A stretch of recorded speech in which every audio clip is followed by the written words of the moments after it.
آپ نے تو شیعہ کو بھی پیچھے چھوڑ دیا، اس سے بھی آگے نکل گئے آپ نے کہا کہ افطاری میں جو جلدی کرنے کا حکم ہے نا، اس سے مراد یہ ہے کہ 25-30 منٹ لیٹ نہ ہو۔ 25-30 منٹ سے پہلے تک، مطلب 24 منٹ بھی اگر لیٹ ہو جائے، کہتے ہیں یہ بھی ٹھیک ہے۔ اب کہا کیا انہوں نے؟ کہتے ہیں جلدی سے مراد یہ ہے کہ آپ اتنا ڈیلے نہ کریں کہ آسمان پر تارے نظر آ جائیں، اور آسمان پہ تارے کوئی 3-4 منٹ بعد نظر نہیں آتے، کم از کم 25 سے 30 منٹ بعد تارے واضح نظر آنے شروع ہوتے ہیں۔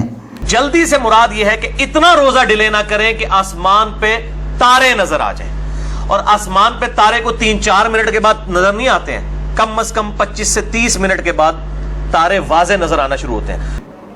کہتے ہیں کہ آسمان پر تارے جو ہیں وہ تو 25-30 منٹ بعد نظر آنے شروع ہوتے ہیں واضح طور پر، اس سے پہلے آپ ڈیلے کر سکتے ہیں۔ یہ جو حدیث میں آیا نا کہ آپ جلدی کرو یا جلدی میں بڑائی ہے، تو اس سے مراد یہ ہے کہ 25-30 منٹ لیٹ نہیں کرنا آپ نے، اس سے پہلے 24 منٹ بھی آپ کریں گے تو جلدی ہی ہے۔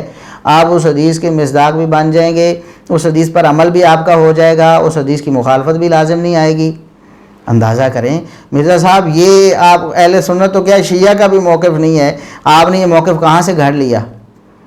اب جو دلیل آپ نے پیش کرنے کی کوشش کی، اور میں یہاں بتاؤں کہ یہ آپ کی مرکزی دلیل تھی اس سارے لیکچر میں، شیعہ کو ڈیفینڈ کرنے کے لیے اور وقت افطار کو متنازع بنانے کے لیے، جو اہل سنت کے ہاں کبھی بھی متنازع نہیں رہا۔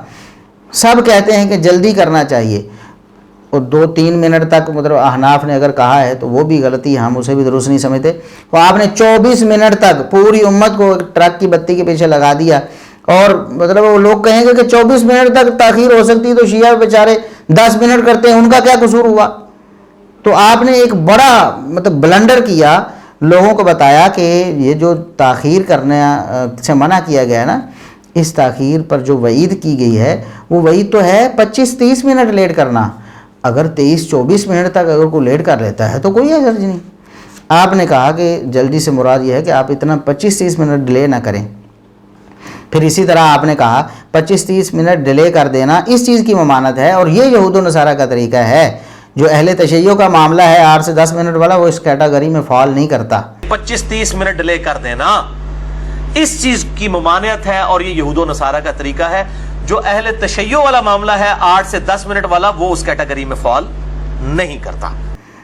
مطلب یہ پھر تو آپ کے نزدیک تو 23 منٹ لیٹ کرنے والا بھی اس کیٹیگری میں فال نہیں کرتا۔ نبی کریم صلی اللہ علیہ وسلم کی وعید کا مستحق تو وہ بھی نہیں ہے، اور آپ صلی اللہ علیہ وسلم نے جو جلدی کا حکم فرمایا ہے، 23 منٹ لیٹ کرنے والا بھی نبی کریم صلی اللہ علیہ وسلم کے اس حکم کا نافرمان نہیں بنتا آپ کے بقول۔ تو مرزا صاحب یہ آپ کہاں بات لے کے جا رہے ہیں؟